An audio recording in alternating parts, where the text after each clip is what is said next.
Hello there, Graham here, and in this video we're going to do a GCSE AQA Business Paper 1 warm-up for 2023. Okay, let's begin by doing a couple of knowledge-based true or false questions. All you need to do is decide whether this question is true or false. You can pause the video if you need more time, and then unpause to run through the answer. So total quality management involves checking quality at the end of the production line. Is that true or is that false? So total quality management involves checking quality at the end of the production line. Well, of course, that is false.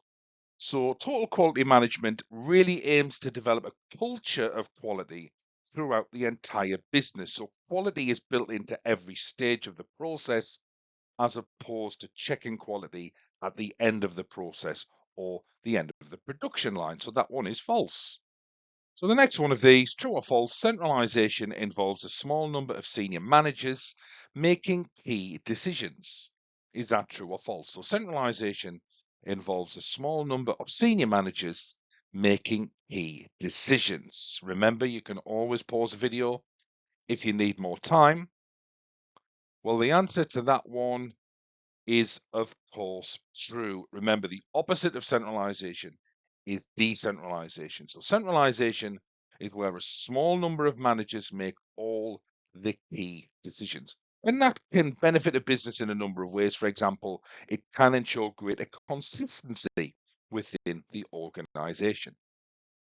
Okay, so our last true or false question is on screen. If the pound depreciates in value against the US dollar, products imported from America into the UK will tend to be less expensive. So again, true or false, you can pause the video if you need a little bit more time. This one is slightly trickier. So if the pound depreciates in value against the US dollar, products imported from America into the UK will tend to be less expensive. And the answer to this one is that is false. So there is an acronym you may be familiar with, which is strong pound, imports cheap, exports dearer. So in this case, the pound is depreciated, so the products will tend to be more expensive as opposed to less expensive. So strong pound, imports cheap, exports dearer. So depreciation is the opposite of that. It's not a strong pound, so therefore products imported from America will tend to be more expensive. Okay, let's remind ourselves of paper one with a quick overview. So paper one, influences of operations and HRM on business activity. So 1 hour 45 exam, 90 marks in total, and is 50% of your GCSE. So an overview of the assessment. Well, there are 3 sections. In section A, 20 marks, no case. Section B, approximately 35 marks, and there is a context given. And section C, again, a business context is given, approximately 35 marks, including a 12-mark synoptic question. And case studies will be based on businesses operating in local, national, and global contexts. Let's delve a little bit deeper into the structure of paper one. And of course, feel free to pause the video if you want to read this and take a little bit more time when reading this, perhaps. So, section A, 20 marks, again, no context, 6 MCQs and 6 shorter answer questions. You may be asked to calculate. The section ends with a 4-mark question. And the types of question that you usually got are MCQs: identify, state, calculate, and explain. Section B, approximately 35 marks. Item A and B split into 2 sections. 3 or 4 questions will follow item A, and 3 or 4 questions will follow item B. Again, you may be asked to calculate. So short answer, no context, and context questions. Analyze, 6-mark questions, and advise, recommend, 9-mark questions. So advise or recommend, 9-mark questions. Analyze, 6-mark questions. And types of question include identify, state, give or define, explain, calculate, analyze, recommend, stroke, advise. And finally, section C, approximately 35 marks. Item C, D, and possibly E split into 2 or 3 sections. And the structure is really dependent on whether the item is split into 2 or 3 sections. Again, you may be asked to calculate. Short answer, no context and context questions. Again, analyze 6-mark questions. And you've also got your evaluate questions, 12 marks. Usual question types include state, define, identify, explain, describe, calculate, analyze, and evaluate. Let's do a couple more warm-up questions. So this is a 2-statement MCQ where you were given 2 statements and all you need to do is decide whether each statement is true or false. So if you think statement 1 is true and statement 2 is true, you would select A. If you think statement 1 is true, statement 2 is false, you would select B, and so on and so forth. So statement 1, a change to just-in-case stock control results in purchasing economies of scale being lost. Statement 2, procurement involves selecting and choosing suppliers, purchasing raw materials, and negotiating payment terms. Feel free again to pause the video. So decide whether statement 1 is true or false, and statement 2 is true or false. Let's reveal the answer. And it is C. So statement 1 is false. So a change to just-in-case stock control results in purchasing economies of scale being lost. Well, if you think about it, just in case tends to involve holding more stock, therefore the business can benefit from economies of scale. And procurement does involve selecting and choosing suppliers, purchasing raw materials, and negotiating payment terms. Okay, let's do another one of these 2-statement MCQs. So statement 1, private limited companies are incorporated businesses that have limited liability. Is that true or false? Statement 2, sole traders are unincorporated businesses that have unlimited liability. Is that true or false?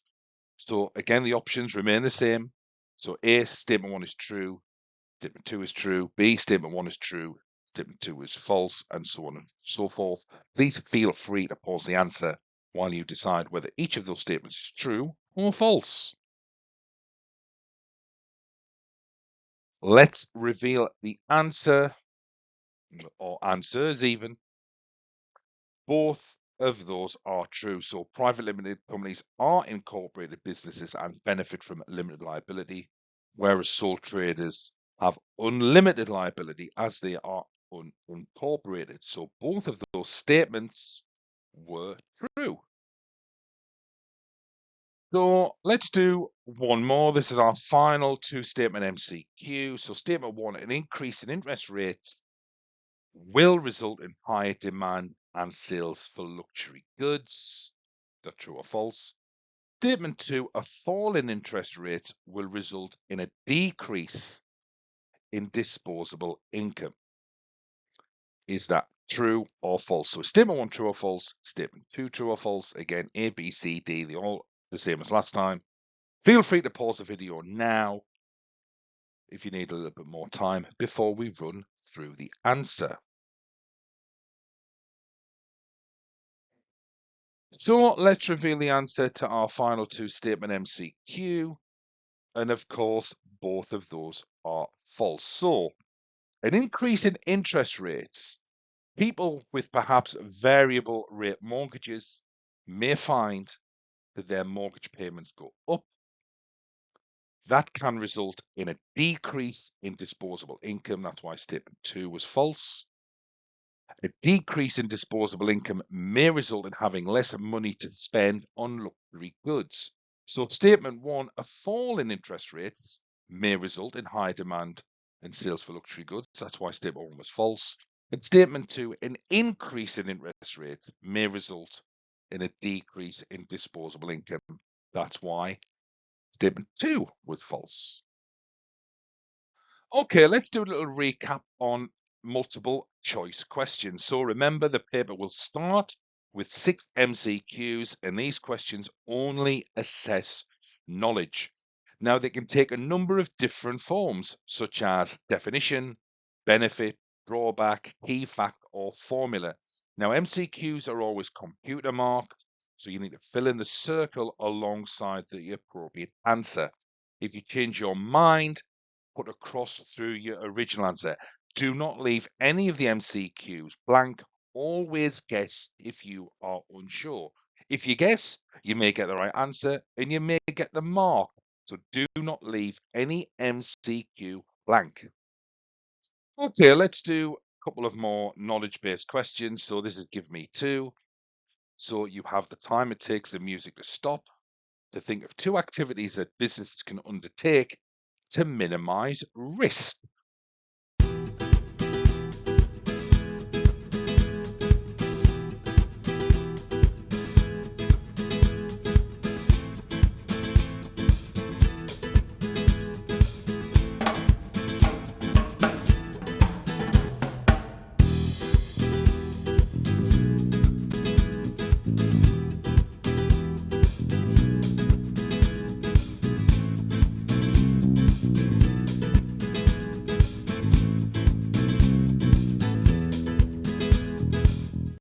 Okay, so two activities that businesses can undertake to minimize risk. So two possible answers include producing a business plan and selling in different markets. So selling in different markets can obviously spread the risk or minimize risk, because if demand for the product maybe falls in one market, this may be offset by increasing demand in another market. So producing a business plan and selling in different markets are two activities that businesses can undertake to minimize risk.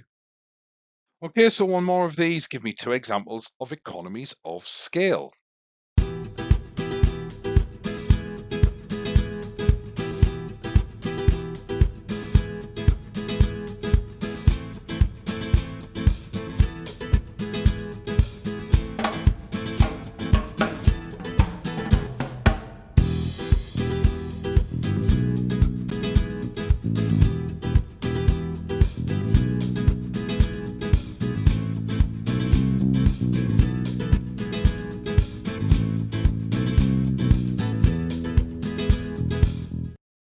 So let's reveal the answer to this one.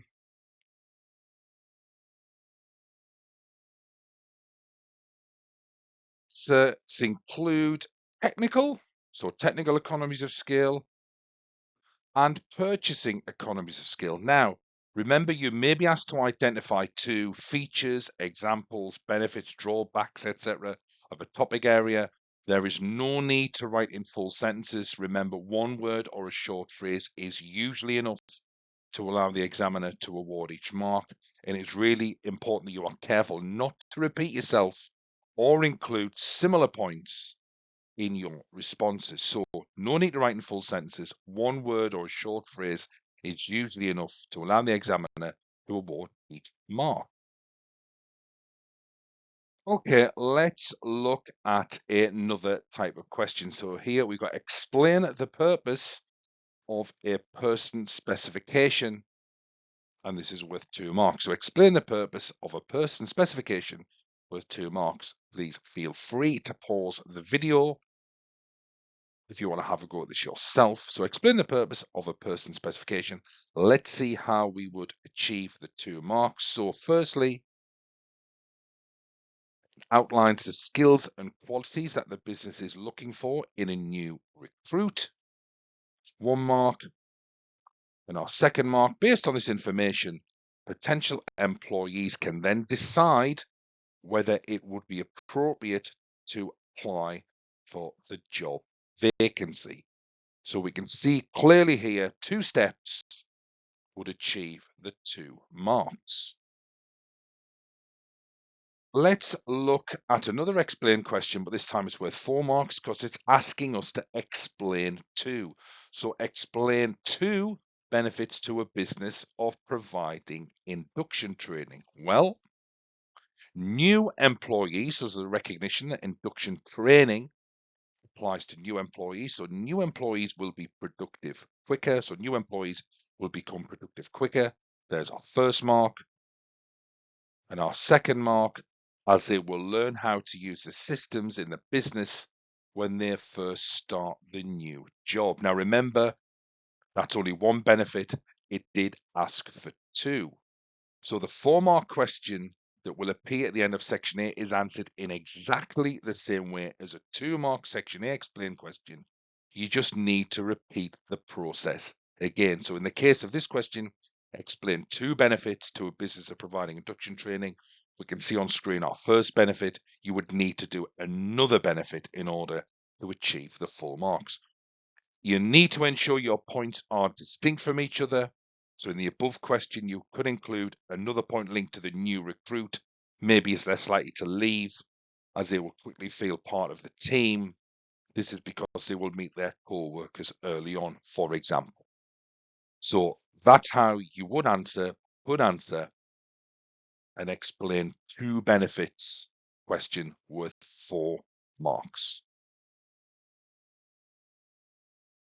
Okay, let's move now on to quantitative skills in paper 1. So 10% of your marks for each paper are allocated to quantitative skills questions, calculations, percentages, percentage changes, averages, revenue, costs, and profit, interpretation of data to support, inform, and justify business decisions, for example, information from graphs and charts, financial data, including profit and loss and changes in costs. So not specifically mentioned in the quant skills section, but included in the specification are unit costs.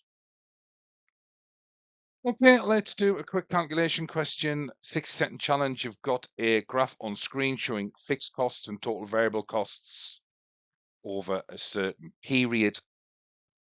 So we've got the variable cost per unit in the table of £10 and the selling price per unit in the table of £30. So using the information provided, can you calculate the amount of revenue the business generated during this period?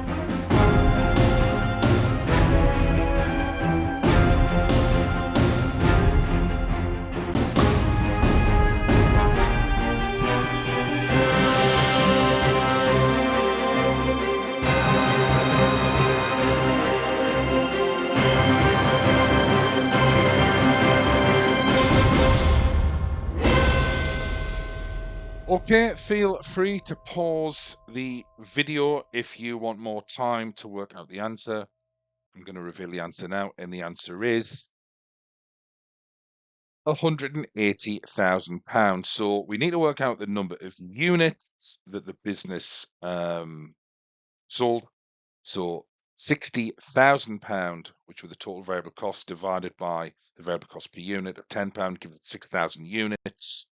So the revenue is the selling price per unit £30 multiplied by the number of units, 6,000, gives us £180,000. The fixed costs were not needed. They were a distractor. Okay, let's do a quick recap on calculation questions. They can appear in any section of your paper and they can range from 2 to 5 marks. It is really good practice to state the formula in words. A 1 mark is sometimes available for the formula, but not always. But it is still good practice to state the formula in words.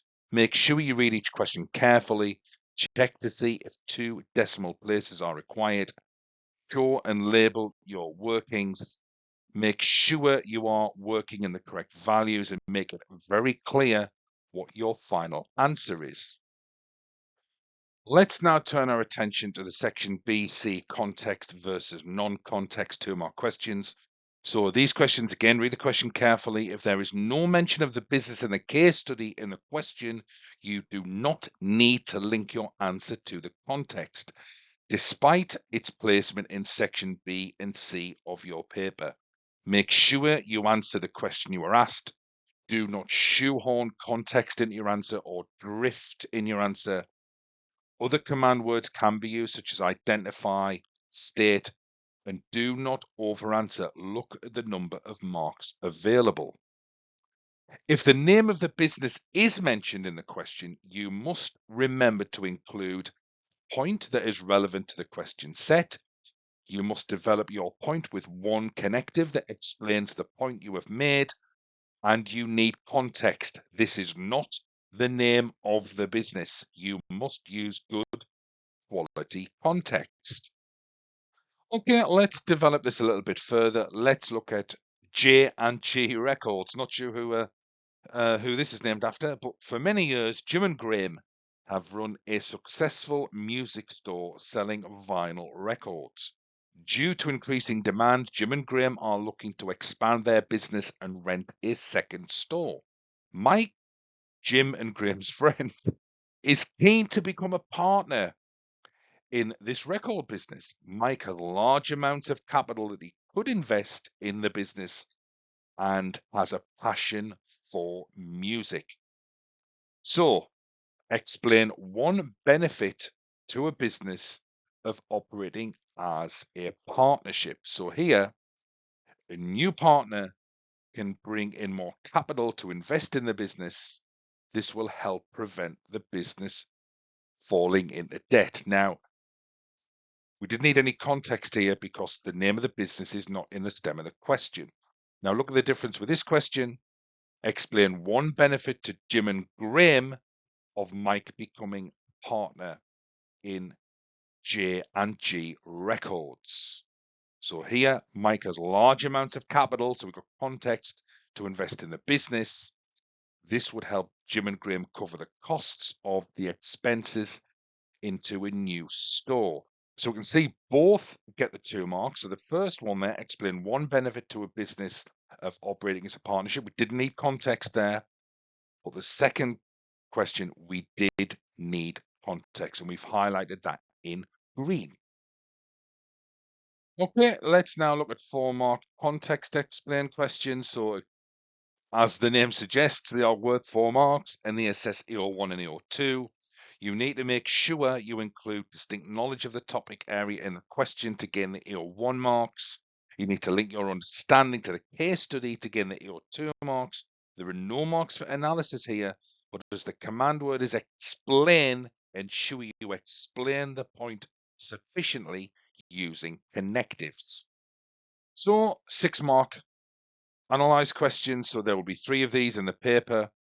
A stem will be included in this type of question to guide you in terms of the relevant context to include in your answers. Remember, there are 3 marks for application and 3 marks for analysis. You need to make reference to the context throughout your answer, your response. You should include one point only with a detailed chain of argument that focuses on the exact question that you have been set. And really try and avoid writing pre-learned chains of argument that are always linked to sales and profit. This chain of argument may be relevant, but only if it is linked to the question specifically that you've been asked and it is embedded in the context. So moving on now to 9-mark advise and recommend questions. So again, there will be a stem to the start of the question. We recommend a 3-paragraph approach. 2 analytical paragraphs and full analysis requires detailed chains of argument that again are embedded in the context throughout. You need to show evidence of balance within your analytical paragraphs. A detailed chunky conclusion is needed that answers the question set. And as I've just said before, context is needed throughout in every paragraph. Use the context to support your analysis, and if there are any figures, make sure you use them. Common weaknesses in these questions are students listing too many points, which results in less depth, and short conclusions that basically just repeat earlier arguments. New evidence must be included in your conclusion, and a relevant depends on factor. So last, but by no means least, are our 12-mark analyze and evaluate questions. So these will be presented as 2 bullet points. Both analyze and evaluate will be referred to within the question. So we require a detailed analysis on both bullet points showing the independent nature of business. Try and avoid stating things like this impacts on the finance function and then this impacts on the HR function, as this can make your analysis appear disjointed. You really need to be showing the interdependent nature of business. You must focus on the demands of the question. So if the question is about sales, then this should be the focus of the analysis and the endpoints. The conclusion also must answer the question set. And a really good technique is, before you write your conclusion, is to reread the question. So a little bit more on these types of questions. So you should refer to both options in the conclusion, make a clear choice, but weigh up one option against the other and clearly justify why you have come to your judgment. Use new supporting evidence in your conclusion, so it's not just a repeat of what's gone before. And again, you must include good quality context throughout your answer. We recommend a 3-paragraph approach, 2 analytical paragraphs, and a conclusion. But make sure you avoid listing lots of points. Write in depth about one point in each paragraph and refer to different aspects of the context in your analysis and conclusion. So we're going to end now with a little bit of exam gold. So to be successful in this paper, watch the time. It is approximately a minute a mark. Make sure you read the case study carefully and annotate as you read. Make sure you stay tightly focused on what the question is asking you. Do not over answer where it's not needed. Use a mixture of good quality context in your responses where relevant. Remember, in the 6, 9, and 12 marks, you need to show full analysis. And in the 9 and 12 mark questions, you must show balance in your analytical paragraphs and include a well-justified conclusion. Remember to include new evidence in your conclusions, not just a repeat of what you said before, and answer the question set. Well, that concludes this video where we've done a paper 1 warm-up for the 2023 AQA GCSE Business exam. We hope you found it useful. All it leaves me to say is good luck in your paper 1 exam.